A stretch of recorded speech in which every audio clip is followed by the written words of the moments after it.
Assalamualaikum warahmatullahi wabarakatuh. Bismillahirrahmanirrahim. Allahumma sholli ala sayyidina Muhammad wa ala alihi wa sahbihi ajma'in. Subhanakallahumma rabbana la ilma lana illa ma 'allamtana innaka antal alimul hakim wa tub alaina ya Allah innaka antat tawwabur rahim wa taqabbal minna innaka antas samiul alim wa 'allimna min ladunka ilman nafi'ah ya dzal jalali wal ikram. Allahumma aftah lana hikmataka wa nashur alaina rahmataka ya dzal jalali wal ikram. Bismillahirrahmanirrahim. Ila hadratin Nabi Mustafa Muhammadin sallallahu alaihi wasallam wa jami' azwajihi wa auladihi wa dzurriyyatihi wa ahli baitil kiram, ila jami'il musannifi fil madhabil Imam Asy-Syafi'i khususan al-Imam Ahmad bin Husain bin Ahmad al-Asfani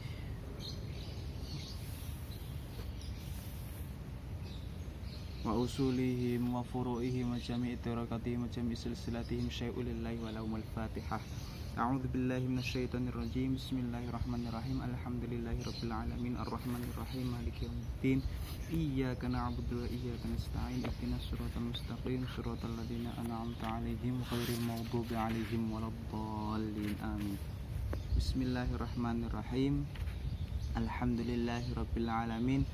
Alhamdulillahilladzi qad wafaqa lil ilmi khaira khalqihi wa lituqa wassalatu wassalamu ala sayyidina wa habibina wa syafi'ina wa qurrati a'yunina sayyidina Muhammadin sallallahu alaihi wasallam. Asyhadu an la ilaha illallah wa asyhadu anna Muhammadar Rasulullah. Radina billahi rabba wa bil islami dina wa bi Muhammadin nabiyya wa rasulah. Rabbi zidni ilma warzuqni fahma amin ya rabbal alamin. La haula wala quwata illa billahil aliyil azim. Amma ba'du. Alhamdulillah, kali ini seperti biasanya, seperti hari-hari yang kita lewati, adalah ngaji online kajian ilmu fikih atau kuliah pagi ini yang nomor 2. Kali ini kami yang dulu akan membahas tentang alladzi yuftiru bihi as-shaim asyratu asya'a, sesuatu yang membatalkan, dan dulunya kita juga membahas beberapa syarat wajib puasa, yaitu Islam, baligh, berakal, wa qudratu 'ala shaum, dan wa faraidus shaumi yang jumlahnya itu ada 4, arba'atu asya'a. Yang nomor 1 an-niyat wal imsak anil akli wa syurbi wal jima'i wal qai'i atau wa ta'ammudil qai'i. Jadi segala sesuatu yang masuk di dalam kategori 10 ini maka bisa membatalkan puasa. Saya mulai. Bismillahirrahmanirrahim. Qala al-musannifu rahimakumullah wa nafa'ana bihi wa amaddana bi asrarihi wa ulumina wa ulumikum fid dharaini amin ya rabbal alamin. Bismillahirrahmanirrahim. Walladzi utawi perkara yuftiru kang batalake bihi kelawan alladzi sapa as-shaimu wong kang poso. Perkara kang membatalkan jumlahnya ada berapa? Iku asyratu asya'a, ada 10 piro-piro perkara. Piro-piro suci-suci. Sesuatu jika dilakukan ketika bulan Ramadan ini yang jumlahnya ada 10, nanti akan dibahas, itu bisa menjadikan puasa kita batal. Adapun dari 10 tersebut, ahaduha utawi salah sijine asyratu asya'a wa thaniha lan nomor lorone asyratu asya'a iku rupane iku ma tumeka, rupane iku ma perkara wasola kang tumeka apa ma amdan kelawan disengaja ilal jaufi maring bolongan iso, terus lubang iso dikatakan rongga pun bisa, tinggal satu kalam. Di sini yang nomor 1 ma sesuatu, wasola ai dakhala sesuatu yang masuk ke dalam lubang. Lubang apa? Al munfatihi, yang terbuka, lubang yang kebuka. Yang kebuka amdan, dengan disengaja, sesuatu hal, mbah makanan, mbah minuman, mbah iku apa selain makanan dan minuman, contohnya ngemut balsem, ngemut apa buku dan lain-lain, pokoknya iku masuk ke dalam lubang di dalam tubuh manusia itu sangat banyak sekali. Contoh saja hidung, mulut, serta kuping, itu termasuk lubang. Apabila kita memasukkan sesuatu kepada lubang-lubang tersebut, kalau mulut itu batasannya sampai suara kho, makhrajnya kho. Nah, kalau sudah sampai suaranya kho atau makhrajnya kho, maka puasanya batal. Lebokno poae ning gone kene, nek wis ning gone suara kho ning rongga tersebut, maka batalah puasanya. Karena apa? Mengikuti keterangan dari musonef, ma wasola amdan ilal jawfi al munfatihi, yang terbuka. Terus au ghairil munfatihi, ada yang tidak terbuka, yang nomor 2 ini. Ada yang tidak terbuka, contohnya apa? Kal wusuli min ma'mumatin ilar roksi, seperti kalanya sesuatu yang sampai di mana kepala, atau contohnya kayak gini, kepala ini terluka, ini termasuk ghairul munfatihi. Karena apa? Luka itu termasuk dikatakan jauh karena membentuk suatu lubang atau apa, luka, iya luka membentuk suatu lubang, maka dikatakan jauh. Bedanya kalau hidung itu lubangnya itu lubang asli, mulai lahir sampai mati hidung kita masih ada. Tapi kalau luka itu kan ada sebabnya, ada sebab akibatnya, ada asbabul usulnya. Contohnya luka yang ada di kepala ini, loh kebentur apa di dalam otak ini. Jika kita memasukkan sesuatu kepada bolongan tersebut jauh ghairul munfatihi, yang tidak terbuka, maka batalah puasa tersebut. Wal muradu imsaku shaimi, yang dimaksud musonef Abi Syuja ini as-shaim atau imsaku shaim, menahan puasa itu adalah an wusuli ainin, yaitu dari sampainya sesuatu yang kelihatan atau yang terlihat, yang nampak. Menahan sesuatu dari sesuatu yang nampak. Contoh saja kayak gini, kita ada seseorang yang makan, itu kan nampak kan, makanannya kelihatan oleh mata kita, itu namanya ain. Beda lagi ada seseorang yang kentut, kemudian kentut tersebut masuk ke dalam lubang kita, mulut kita, hidung kita, itu tidak membatalkan karena kentut tersebut tidak nampak kepada mata kita. Yang dimaksud musonef wal muradu imsakus shaim itu adalah an wusuli ainin, yaitu sesuatu yang nampak kepada mata kita masuk ke dalam lubang kita, maka itu membatalkan puasa. Maka musonef mengatakan imsakun ainin, harus ditahan sesuatu yang kelihatan itu, jangan saat, harus dihindari sesuatu yang kelihatan tersebut. Watsalitsu utawi kang nomor 3 iku al-huknatu.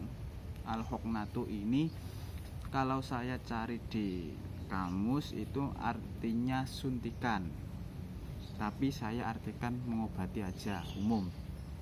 Al-huknatu utawi obat fi ihdas sabilain, ngobati fi ihdas sabilain ing dalem salah sijine dalan loro. Ini dijelaskan wahia utawi al-huqnah iku dawaun yahqonu bihil maridu fi qubulin au tuburin. Mengobati orang yang sakit, ya, mengobati orang yang sakit di kubul dan duburnya. Kubul itu bolongan ngarep, dubur itu bolongan guri atau anus yang biasa dibuat untuk mengeluarkan kotoran, itu namanya dubur. Kubul ini ada, menurut ulama lain kubul ini ada dua, kubul atas dan kubul bawah. Kubul atas ini termasuk mulut. Nah, di sini kubul ini apabila luka atau diobati, biasanya kan sekarang banyak sekali yang mengobati seseorang itu dengan pil, memasukkan ke kubul dan duburnya. Supaya apa? Contohnya penyakit ambien, supaya bisa menyembuhkan penyakit ambien. Itu juga membatalkan puasa.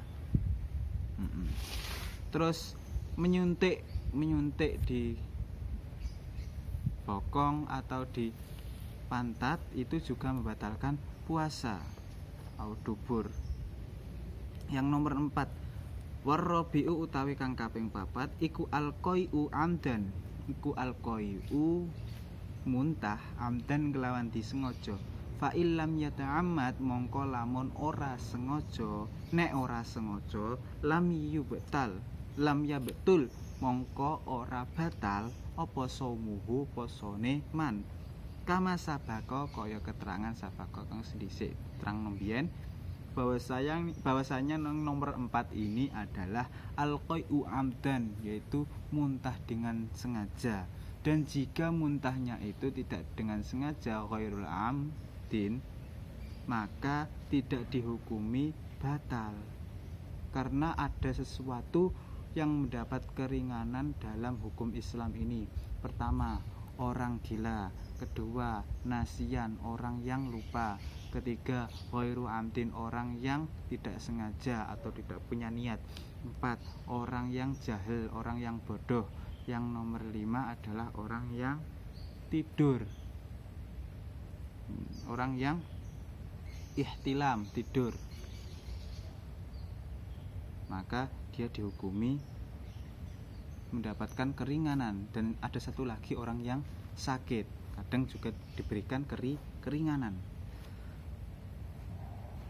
Karena apa? Ada kaidah al-masyaqqatu tajlibut taisir, sesuatu yang sulit itu dipermudah.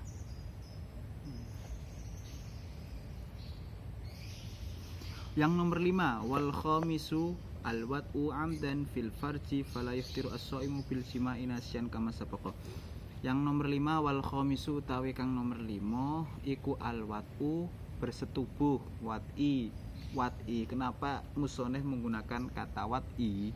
Karena wat'i ini adalah lughatnya dari lafadz an-nikah. An-nikah mempunyai 3 makna. Yang pertama adalah ad-dham yang artinya kumpul. Yang nomor 2 yaitu al-wat'i yang artinya jima atau bersetubuh. Yang nomor 3 adalah al-aqdu yang artinya transaksi, yang artinya kesepakatan dua belah pihak, yaitu akad. Di sini kenapa musoneh menggunakan al-wat'i? Jadi orang yang sudah bersuami istri saja yang dibahas di dalam kitab ini.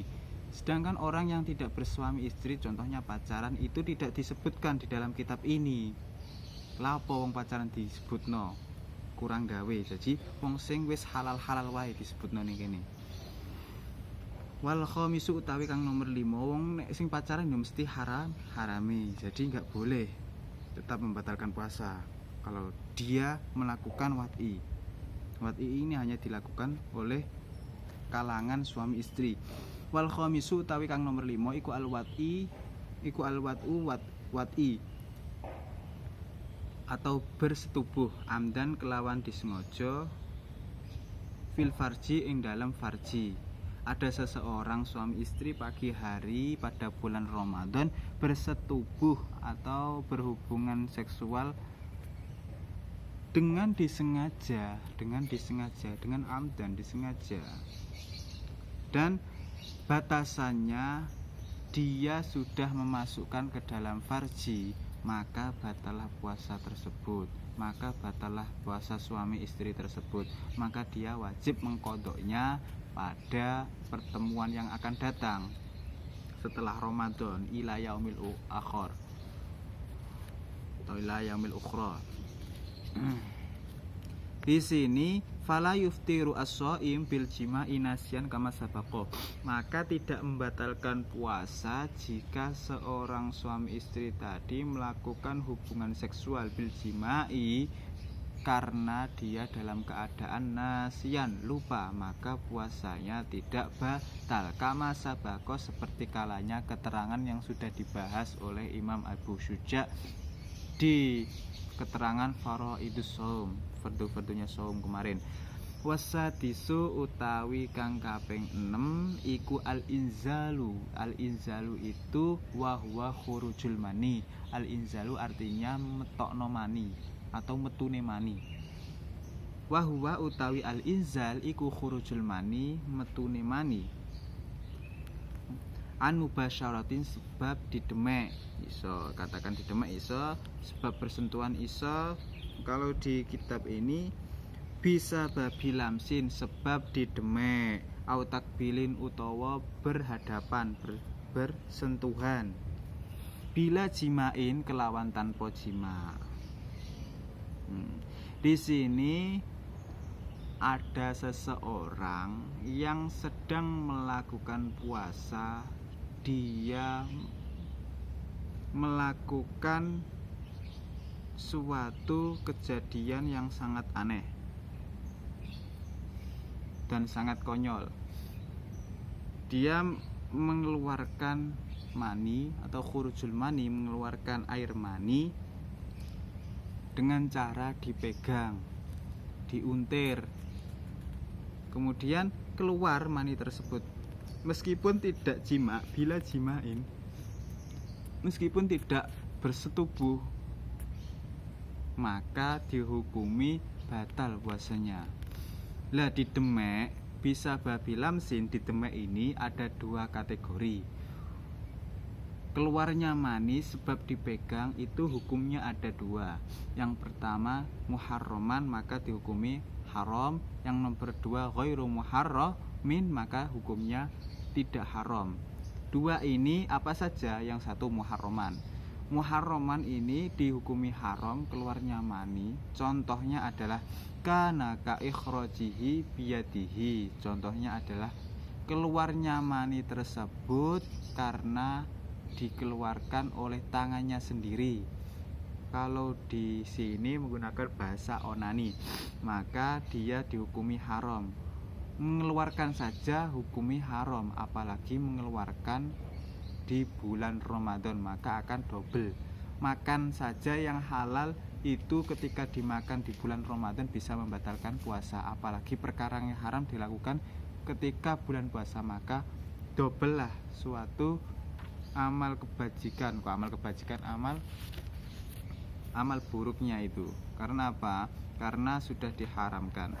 Au ghairul muharramin, yang tidak haram ini contohnya ka ikhrajihi biyadi zaujatihi au jariyatihi. Contohnya adalah keluarnya mani tersebut dengan cara dikeluarkan zaujatihi biyadi zaujatihi, dengan tangannya istrinya, au jariyatihi atau amatnya. Jadi nek dikeluarkan oleh istrinya, maka dia tidak dihukumi haram, hukumi oleh surah haram di kitab ini. Tapi puasanya tetap batal. Meskipun dia tidak haram, tapi tetap batal. Karena apa? Karena kalau sudah keluar, takarannya pokoknya nek sudah keluar maka batal. Meskipun kuwi didemek tangane dhewe, dikeluarno tangane dhewe utawa dikeluarno tangane istri nih, tetap membatalkan. Ini ada pengecualian. Wahtaraza bimubasyarati an khurujil mani bil ihtilami fala iftara bihi. Kecuali kalau keluarnya mani itu sebab mimpi, maka tidak membatalkan puasa. Karena orang tidur itu tidak mendapatkan beban, tidak mendapatkan tanggungan. Lanjut, wasabi'u ila akhiril asyar. Nomor 7 sampai nomor 10 ini adalah al-haidu rupane haid, wan nifasun lan nifas, wal jununu lan edan, waridatu lan murtad. Barang siapa yang ketika pagi hari atau setengah hari dia mengeluarkan darah haid dan nifas, maka batalah puasa tersebut. Tidak hanya itu, orang yang gila pun, orang sehat pun, jika ketika puasa dia mendadak gila itu akalnya hilang, maka dia batal puasanya. Yang terakhir ini adalah ar-riddah. Riddah itu murtad, orang yang keluar dari Islam. Jadi nek wis gak Islam, dia gak punya tanggungan untuk puasa, jadi puasanya batal, wis gak ono hubungannya karo Islam kok soalnya. Jadi semuanya itu 10 perkara di situ bisa membatalkan puasa apabila seseorang melakukan 10 perkara tersebut. Jadi jauhilah apa yang sudah kita pelajari ini dan amalkan kepada diri kita sendiri, mengaplikasikan kepada diri kita sendiri, mengamalkan kepada orang lain. Oh, gini caranya, seperti ini. Sesuatu yang membatalkan itu apa saja, kita pelajari seperti ini. Jadi langsung kita aplikasikan pada kehidupan kita sendiri. Itu saja dari saya. Monggo berdoa. Bismillahirrahmanirrahim. Allahumma inni astaudi'uka ma'allamtanihi fardudahu ilayya inda hajati ilaihi wa la tunsinihi ya rabbal alamin. Billahi taufiq wal hidayah wa ridwal inayah. Wassalamualaikum warahmatullahi wabarakatuh.